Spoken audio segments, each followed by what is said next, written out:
अस्सलाम वालेकुम students of second statistics. बेटा कल मैंने आपको पॉपुलेशन मीन के क्वेश्चन कराया था हाइपोथेसिस के वाले से। आज दूसरा क्वेश्चन उसके वाले से स्टेटमेंट, क्योंकि इसी पहले कल वाले लेक्चर के हिसाब से नीचे स्टेटमेंट ऊपर के आपको थोड़ा सा मैं समझा देता हूँ। ये एक दो चीज़ आप सिर्फ अंडरस्टैंड कर लें। सबसे इसमें मुश्किल जो बात होती है ना वो होता है कि हाइपोथेसिस हमने क्या लेना है, तो इसके ऊपर हमने जोर देना है। वो मैंने कल भी बताया था, आज भी सब एग्जाम्पल के साथ बता देता हूँ।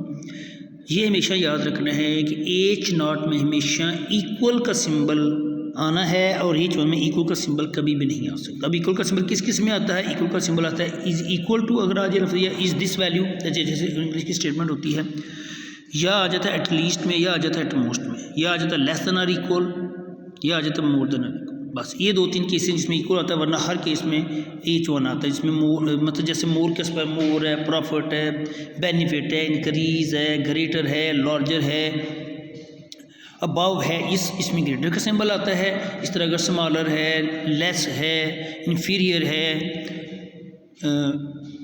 डिस्काउंट है, लॉस है, तो इस तरह के जो वर्ड होंगे उसमें लेस देन का सिंबल आएगा।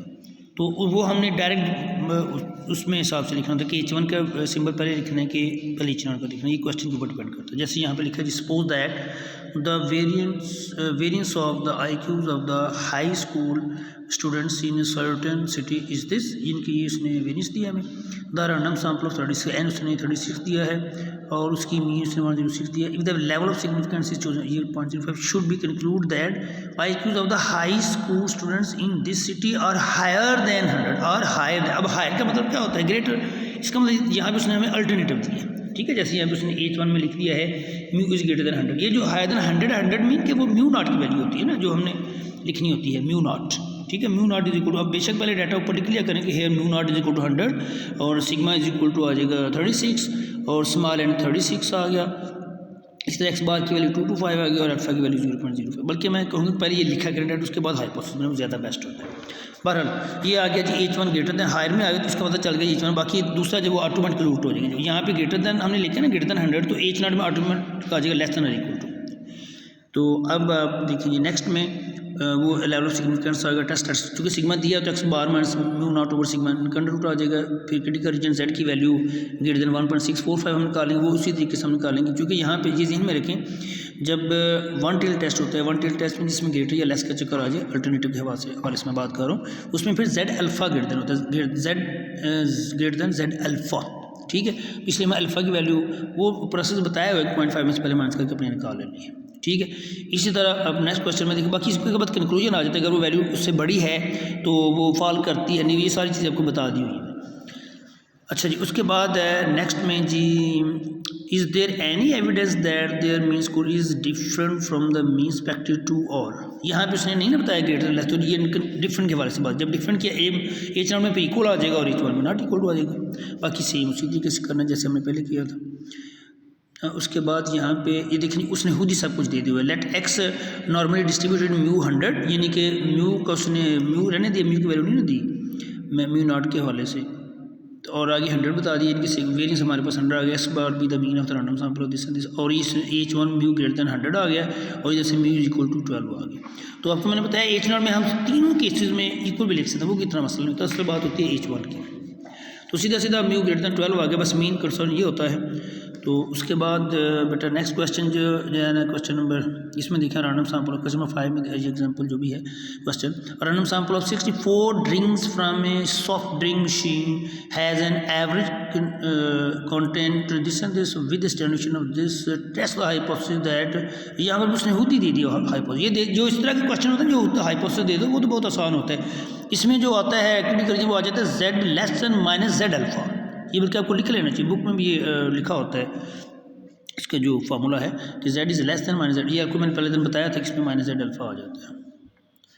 ओके, नेक्स्ट क्वेश्चन देखें जी, इसमें उसने क्या बोला है, test the null hypothesis that the average truck mileage in the population is 17 miles greater against the alternative hypothesis average is less.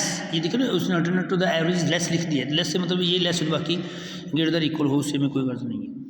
इस तरह इक्वल इसमें भी इक्वल और नॉट इक्वल आ जाए, इसमें कोई मसले वाली बात नहीं, हर चीज़ सेम उसी तरीके से चल रही। सिर्फ फ़र्क इसमें ये आया है कि इस वाले क्वेश्चन में उसने सिग्मा में नहीं दिया, इनकी पॉपुलेशन डिस्ट्रीब्यूशन नहीं थी।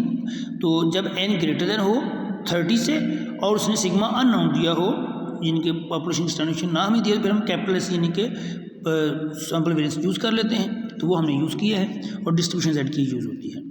अब नेक्स्ट है जी इस क्वेश्चन में, इसमें देखिए सिग्मा, बाकी तो आपको एच नॉट वेज उसी तरह ना, अब सिर्फ इसमें यह है कि सिग्मा की वैल्यू इसने नहीं दी हुई। जब सिग्मा नहीं दिया होता और एन लेस देन 30 होता है तो फिर हम जो टेस्ट स्टैटिस्टिक है वो चेंज कर देते हैं, वो आ जाता है T X bar minus mu not over smallest n का अंडर रूट और सारी डिग्री ऑफ फ्रीडम आ जाता है n-1।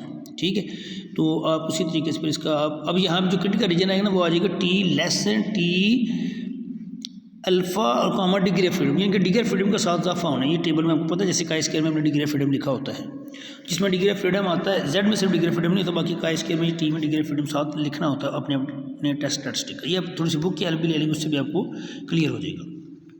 बहरहाल ये टेस्ट स्टैटिस्टिक आ गई T X bar minus mu over smallest over n का अंडर रूट और क्रिटिकल रीजन आ जाएगा T less than minus T alpha degree of freedom. तो बाकी प्रोसेस उसी तरह, बाकी इसमें कोई चेंजिंग नहीं है। तो इसको बेटा क्वेश्चन को करें आप। नेक्स्ट क्वेश्चन फिर ये जो आज मीन के रिलेटेड है ना, जिनके पॉपुलेशन मीन कल आपको मैंने पढ़ाया था, आज मीन के तीनों केसेस हो जाएंगे। इसमें एक केस होगा जब सिग्मा दिया होगा तो फिर आ जाएगा z is equal to x bar minus mu not over sigma over n का अंडर रूट, और अगर सिग्मा नहीं दिया होगा और n ग्रेटर देन 30 होगा तो फिर z स्टैटिस्टिक आ जाएगा, टेस्ट स्टैटिस्टिक आ जाएगा z is equal to x bar minus mu not over capital S over n का अंडर रूट। और अगर सिग्मा नहीं दिया हुआ है, अननोन है और n लेस देन 30 है और n लेस देन 30 है तो फिर हम इसकी टेस्ट स्टैटिस्टिक लिखेंगे t is equal to x bar minus mu not over smallest over n का अंडर रूट और साथ डिग्री ऑफ फ्रीडम आ जाएगा n-, यानी कि फिर टी डिस्ट्रीब्यूशन आ जाती है। तो ये वो वाले केसेस में जैसे ये केस में इक्वल लेस सब तीनों केस ने दिए हुए हैं, ये इसको भी बेटअप करें। ठीक है, तो अब इसमें मेरा ख्याल है कोई नई बात समझाने वाली नहीं है, लेकिन जब आप अपने हाथ से करेंगे फिर जो प्रॉब्लम है वो फिर हम इंशाल्लाह देख लेंगे। ठीक है, तो ओके, अल्लाह हाफिज़। को बेटा अपने हाथ से प्रैक्टिस करें।